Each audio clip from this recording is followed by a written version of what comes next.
Presentamos Contigo Noticias. Credibilidad con el mejor equipo de profesionales de la comunicación. Bueno, buenos días. En primer lugar, sí agradezco esta invitación y este espacio que le están dando a la Defensoría del Pueblo. Pues efectivamente nosotros desde la Defensoría del Pueblo hemos generado algunos acercamientos con el Instituto Ecuatoriano de Seguridad Social. Es una preocupación bastante alarmante lo que está sucediendo en relación a las prestadoras de salud que contrata tanto el IES como el Ministerio de Salud Pública. Nosotros les convocamos a una reunión a ambas entidades, sin embargo recibimos respuesta únicamente desde el Instituto Ecuatoriano de Seguridad Social. Hemos insistido en la respuesta al Ministerio de Salud Pública porque son cuestiones que tienen que atenderse para garantizar la salud de las personas. ¿Qué es lo que está pasando? Realmente es una preocupación en el sentido contractual, que eso no tenemos una competencia, porque ¿qué es lo que están haciendo las prestadoras? Están presionando los pagos que aparentemente se les debe desde el Instituto Ecuatoriano de Seguridad Social o desde el Ministerio de Salud Pública mediante el alboroto hacia las personas usuarias. Entonces, les están utilizando, porque es lamentable ver que estén personas en silla de ruedas, con destrozas, con sueros, saliendo a este tipo de protestas y al final... Realmente es una situación bastante preocupante para ellos, porque finalmente si les dicen que les van a suspender los servicios, cuestión que, ojo, no pueden hacerlo. Ellos tienen un contrato específico con el Instituto Ecuatoriano de Seguridad Social, al menos respecto a lo que nosotros nos dijeron, y tenemos esa claridad. Esto ya es una cuestión de contratación pública. Si es que las prestadoras dejan de brindar este servicio, procederá entonces la terminación del contrato. Sobre eso nosotros no tenemos ninguna competencia. Lo que nosotros estamos observando como Defensoría del Pueblo es que las prestadoras garanticen la continuidad del servicio. En ese sentido, ¿qué es lo que corresponde? Las personas pueden denunciar directamente al IES si es que están supeditadas al IES para que ellos verifiquen que efectivamente estas prestadoras ni siquiera amenacen a las personas usuarias con la suspensión del servicio. Eso está garantizado y lo tienen claro además las personas de alguna manera que dependen de las prestadoras de estos servicios. Más bien quien tiene claro son las prestadoras de servicio, y por eso desde la Defensoría del Pueblo a las personas que vengan a pedir una asesoría, a contarnos sobre este tipo de problemáticas, hemos emitido una directriz hacia nuestras delegaciones provinciales para que sepan... Claro, porque el drama en provincias es terrible también. Efectivamente. Hay gente que tiene que pasar estos dramas, hay gente que inclusive tiene que viajar a provincias para hacerle estos servicios. ¿A cuánto asciende la deuda que tiene el IES y el Estado con las prestadoras? Sobre eso nosotros no tenemos una información porque finalmente no es una competencia de la Defensoría del Pueblo actuar como una suerte de agencia de cobro, que es lo que en primer lugar buscaron también estas agencias al mandar a las personas. Sí, porque también hay cosas raras. Hemos sido testigos de la facturación y respecto a los servicios, porque también hay personas interesadas que están detrás de este tipo de efectivamente, hay, digamos, es una estrategia que ellas están adoptando como para presionar al Estado. Sin embargo, en los contratos existen cláusulas específicas que indican si es que hay una suspensión de servicio, ese contrato se termina. En ese sentido, lo que nos ha indicado el IES y nosotros también le hemos exhortado es que debe garantizar la continuidad del servicio. Por ningún concepto puede detener este servicio, es decir, si es que no tiene los recursos para pagar a las empresas, tiene que adoptar otras medidas y otras acciones que garanticen la continuidad. Si es que existen este tipo de amenazas hacia las personas usuarias, igualmente el IES y el Ministerio de Salud Pública tienen que actuar y sancionar a las empresas que están amenazando a las personas usuarias que no tienen nada que ver en esa relación contractual, sino que están recibiendo la prestación de este servicio público por medio de estas prestadoras. Nos escriben desde La Tacunga y también desde la ciudad de Otavalo. Dice, un saludo para el abogado Rodrigo Varela. ¿Cuál es el mecanismo para presentar las denuncias? Porque hay abusos de las prestadoras también, sobre todo en provincias. Efectivamente, y muchas gracias por la pregunta. Para nosotros es importante clarificar que si existen este tipo de problemas, pueden acudir a la Defensoría del Pueblo. Nosotros tenemos la disposición de remitir esto a las delegaciones provinciales del Instituto Ecuatoriano de Seguridad Social, que es el canal directo que tenemos para que ellos puedan resolver estos problemas, que ellos verifiquen que haya una atención continua y sobre todo de calidad, que se garantice justo como establece el estándar del derecho constitucional, el derecho a la salud y en este caso de la prestación de la seguridad social. Bien, hay otra inquietud, sobre todo de acá del sector de la González Suárez. Dice, ¿qué pasa con las operadoras telefónicas? Que también hay abusos en este tema. ¿Cuál es el mecanismo que debería implementarse para que no se den abusos, sobre todo en estos temas? Y también hay otra inquietud que nos hacen llegar precisamente desde el sur de Quito respecto a los arrendatarios que a veces se quedan con las garantías de los arriendos.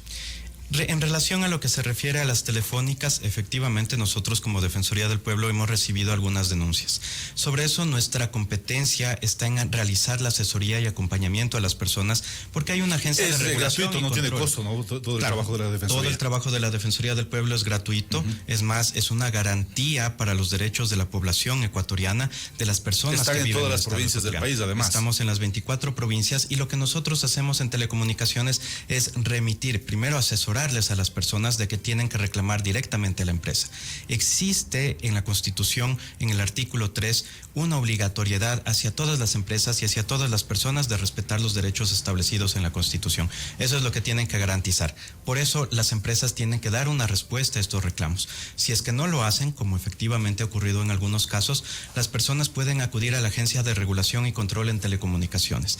Esta agencia es la única, exactamente, es la única que puede establecer sanciones a las empresas por la falta de garantía de los derechos de las personas. Si es que tanto la empresa como la Arcotel no responden para garantizar los derechos, nosotros como Defensoría del Pueblo lo podemos generar de acuerdo a nuestras competencias. Claro, y antes de firmar un contrato, leer, porque hay unas letras pequeñas que a veces la gente no se da el tiempo de leer, sobre todo para contratación, porque a veces dice, el contrato dice que tiene que ser 2 años, y si usted por diferentes circunstancias tiene que dejar este tema, pues le cobran una penalidad.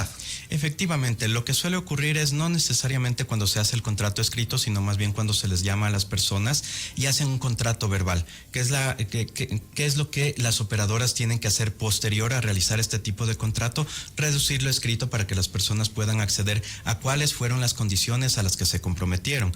En ese sentido, es necesario que las personas puedan revisar e incluso desistir de ese tipo de contratos si es que no están de acuerdo.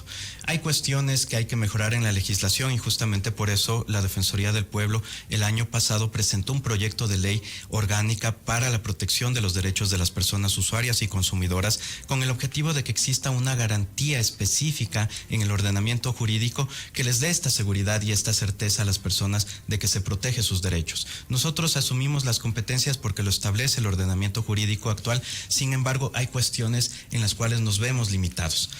Frente a ello es lo que nosotros hemos adoptado por incluso plantear garantías jurisdiccionales cuando hay las condiciones necesarias para hacerlo. Y tenemos casos que incluso se han presentado desde la delegación de Pichincha contra ciertas empresas que han vulnerado los derechos de las personas consumidoras. Ahora, ¿qué otros casos son los comunes? ¿Qué pasa con estas empresas que hablan acerca de la contaminación de alimentos, de productos? Ahí tiene mucho que intervenir también la Agencia de Regulación y Control Sanitario, la ARSA. Efectivamente, nosotros también desde la Defensoría del Pueblo abrimos una investigación defensorial para verificar cuáles son las medidas que ha adoptado la Agencia de Regulación y Control Sanitario para que informe a las personas y sobre todo para que haga el control continuo de aquellos alimentos que pueden contener plomo.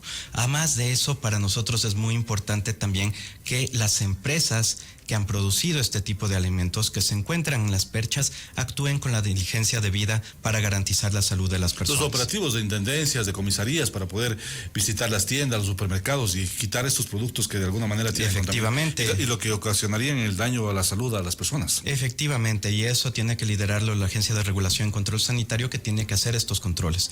Pero las empresas también tienen esa obligación establecida en la Constitución, como había mencionado anteriormente. El artículo 3 de la Constitución es muy claro. Todas las personas, y esto incluye las empresas que se encuentran en territorio ecuatoriano, tienen que garantizar los derechos establecidos en la Constitución. Entonces, tienen que actuar con la diligencia debida para proteger los derechos de las personas consumidoras que han comprado estos alimentos que contienen plomo y que ya provocan daños en la salud. Porque hay que recordar que el plomo incluso es bioacumulable, es decir, se encuentra ya en los tejidos grasos de las personas y esto implica que debe haber reparaciones. Las empresas tienen que responder frente a esta situación por por la falta de revisión a sus productos. Esto también es parte de los principios de empresas y derechos humanos que tienen que cumplir las empresas y que está establecido desde el marco jurídico de Naciones Unidas. Ahora, ¿cuáles son los casos que actualmente se están ventilando dentro de sus funciones en la Defensoría del Pueblo? Hay muchos casos, entendemos que abarca varios temas, pero los más comunes, los requerimientos de la ciudadanía. Usualmente lo que nosotros más tenemos es en relación a los derechos de las personas usuarias y consumidoras, que puede ser desde una asesoría hasta cuestiones que efectivamente nosotros podemos conocer. Por ejemplo, hay el tema que usted me preguntaba hace un rato respecto a los contratos de arrendamiento, son cuestiones que nosotros no la tenemos en la competencia, pero las personas que están dentro de nuestras delegaciones provinciales pueden asesorarles a las personas usuarias para que acudan hacia las autoridades competentes, que en este caso son los jueces de inquilinato. La falta de devolución de las garantías es realmente un derecho que está establecido en esa legislación específica, es decir, está constando en el ordenamiento jurídico y por eso las personas por medio de esa vía pueden reclamarlo. Lo que nosotros desde la Defensoría del Pueblo hacemos es asesorarles para que puedan ejercer de acuerdo a las vías legales jurídicas específicas sus derechos que están contenidos en la legislación. Hay otro tipo de casos que también nosotros recibimos que ya se refiere a los derechos de la naturaleza, cuando vemos que hay, por ejemplo, la contaminación, bien sea por la minería ilegal, que es una cuestión bastante preocupante realmente, en la cual el Estado, con todo con su contingente y de manera coordinada con varias instituciones, tiene que actuar y hacerle el frente a la minería ilegal, considerando incluso que está en muchos de estos casos presente el crimen organizado. Hay que realizar los operativos específicos porque afecta tanto a la naturaleza como también a las comunidades que viven cerca de este tipo de negocios que son ilícitos. Ahora, la Defensoría del Pueblo cumple varias actividades y hace poco se dio un encuentro internacional. ¿Cómo está el resto de países latinoamericanos en este trabajo coordinado con la Defensoría del Pueblo de Ecuador? En relación a las INDHs, las Instituciones Nacionales de Derechos Humanos, nosotros tenemos una coordinación específica con cada una de ellas. En muchos de los casos también nos sirve para brindar el servicio de protección a nuestros ecuatorianos que se encuentran en otros países. Actualmente, por las situaciones que hay en España, nosotros estamos intentando hacer una coordinación con la Institución Nacional de Derechos Humanos en España para poder brindar esas garantías que tienen los ecuatorianos que deben tener para el efectivo ejercicio de sus derechos por vulneraciones que son cometidas en esos territorios. Igualmente, hay otras CNDHs como en México que también coordinamos constantemente, especialmente cuando son los ecuatorianos afectados por el crimen organizado, al ser afectados en el momento en que están transitando por ese país. Entonces es muy importante esta coalición que nosotros estamos insertos también como INDH. Cuando ellos requieren de nuestra asistencia, nosotros también generamos las acciones para proteger a las personas que están de tránsito en el Ecuador o que viven, que están ya viviendo aquí, están radicadas en el Estado ecuatoriano. Es muy importante que todos los estados tengan estas defensorías del pueblo, procuradurías que también se denominan en otros países, que sean autónomas, que sean independientes y que sean una garantía para la población, para la defensa de sus derechos. Rodrigo, varias preguntas. La situación carcelaria y la seguridad actualmente en nuestro país a propósito del decreto 111. ¿Qué han dicho los familiares? Se hablaba de protección para los familiares, que hay abusos de derechos humanos. ¿Qué ha recibido la Defensoría del Pueblo respecto a este decreto 111? Nosotros por diversos canales, incluso porque estamos monitoreando la situación, hemos recibido varias denuncias. Hay que considerar incluso que existe ya un dictamen de la Corte Constitucional en la que dispone a la Defensoría del Pueblo que actúe de acuerdo a nuestras competencias y que le informemos una vez que haya terminado este estado de excepción y este estado de conflicto interno, le informemos a la Corte Constitucional ¿qué hallazgos hemos encontrado respecto a la situación de vulneración o no vulneración de los derechos de las personas? En ese sentido, ¿qué es lo que hemos realizado desde la Defensoría del Pueblo cuando hemos recibido estas denuncias desde nuestras delegaciones provinciales, incluso desde nuestro Mecanismo Nacional de Prevención de la Tortura? Hemos realizado visitas a los centros de privación de libertad. Hay muchos familiares de las personas privadas de libertad que nos han manifestado la situación en la que se encuentran sus familiares, incluso esa falta de comunicación. Desde la Defensoría Defensoría del Pueblo le hemos exhortado a las distintas instituciones que garanticen los derechos de las personas privadas de la libertad. Hemos reportado incluso cuando hemos tenido la presunción de que pudo haber existido una situación, un delito de presunta tortura hacia estas personas. Y ahí tiene una competencia directa la Fiscalía General del Estado, que incluso con quienes hemos tenido la reunión para que ellos se activen de acuerdo a sus competencias, investiguen la presunción de estos delitos, pongan en conocimiento a las autoridades judiciales y se sancione a las personas que son responsables. Son delitos que tiene que perseguir la Fiscalía y sobre lo cual nosotros le hemos manifestado la voluntad de la Defensoría del Pueblo de actuar en el ejercicio de nuestras competencias, generando las vigilancias al debido proceso. Ahora, un tema muy importante a propósito del Chocó andino. Teníamos un invitado la semana pasada que hablaba acerca de permisos ambientales. ¿Cómo está el tema de la minería sustentable con el ambiente y sobre todo la minería ilegal? Nos escriben de Cotacachi, sobre todo de Buenos Aires. Dice, esto continúa la explotación y es motivo para trata de personas y de temas de corrupción, inclusive con las autoridades de la Policía Nacional y del Ejército. Como manifestaba anteriormente, hay una situación de minería ilegal que el Estado tiene que atender urgentemente. Hay otra cuestión en relación a la regulación y los permisos que está en competencia del Ministerio de Ambiente, que claro, para darle la claridad efectiva en sus competencias de cómo debe proceder en la consulta previa ambiental, que está establecido en el artículo 398 de la Constitución, es lo que incluso la Corte Constitucional dispuso a la Asamblea Nacional que genere un proyecto de ley orgánica para garantizar ese derecho. Nosotros, como Defensoría del Pueblo, hemos trabajado en coordinación con la Asamblea Nacional para presentar un proyecto que ya lo hemos presentado la semana anterior, que incluso ha recibido el aporte de algunos sectores de la sociedad civil. Es muy importante. ¿Cuál fue la acogida de los asambleístas de esta propuesta que se presentó hace pocos días? ¿Qué respuesta se ha tenido?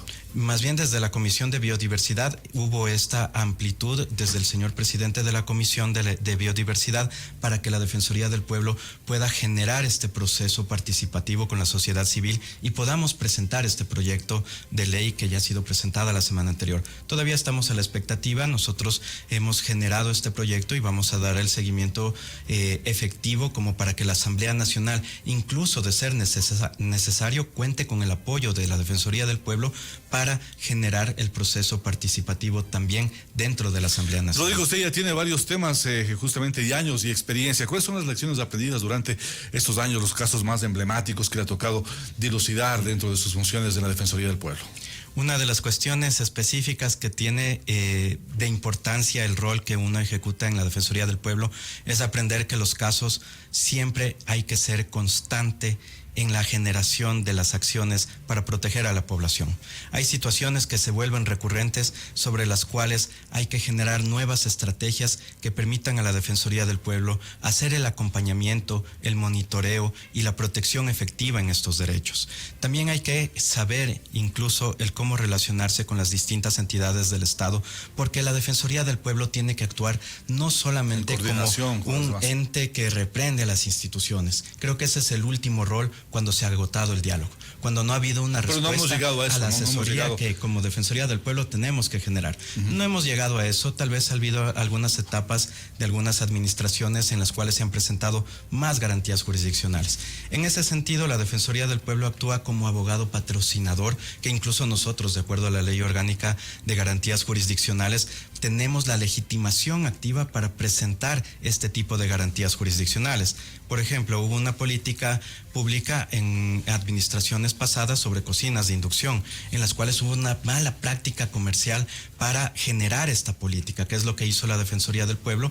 En primer lugar, establecer el diálogo con el ministerio competente que había generado esta política. Cuando no hubo una respuesta efectiva, fue lo que se planteó una acción de protección y que efectivamente, mediante la sentencia de una Corte Provincial de Pichincha, se garantizó los derechos de las personas que incluso se encontraban en situación de vulnerabilidad, que se encontraban en estos sectores de la ruralidad y que fueron engañados por ese componente de venta que había generado la política pública para que las empresas sean las que directamente hagan la venta de estas cocinas de inducción y después se ponía estos valores en las planillas de electricidad. Entonces es muy importante el ver cómo el rol de la Defensoría del Pueblo puede generar desde una asesoría a las instancias de gobierno, pero también cuando no se hace caso a estos estándares de derechos, a la protección efectiva a la población, el plantear este tipo de garantías jurisdiccionales que respalda el ordenamiento jurídico ecuatoriano. Qué interesante, queremos agradecerle. Nos preguntan justamente dónde está ubicada la Defensoría del Pueblo para acudir. No sé si se puede hacer de manera virtual o también es necesario que se acerquen a las oficinas de aquí en Quito y en el resto del país. Tenemos canales virtuales que lo pueden ver en nuestra página web, también de manera presencial, por ejemplo aquí en Pichincha estamos en la Prensa y Jorge Piedra, que se encuentra nuestra delegación provincial, que con gusto les puede cerca del antiguo aeropuerto de Quito. Exactamente, cerca del antiguo aeropuerto de Quito, ahí los pueden encontrar en el horario de la oficina de trabajo, que es de 8:30 a 5 de la tarde. Perfecto, gracias a nuestro invitado y también al equipo de comunicación que nos ha hecho posible pues de que tengamos este tipo de invitados y pues la gente interactúe y participe con lo que tiene que ver a la labor de la Defensoría del Pueblo. Vamos a noticias rápidas, son las 7 de la mañana con 23 minutos, estamos en Contigo Noticias. Esto fue Contigo Noticias. Los esperamos mañana desde las 6 horas en punto, con los protagonistas de la información.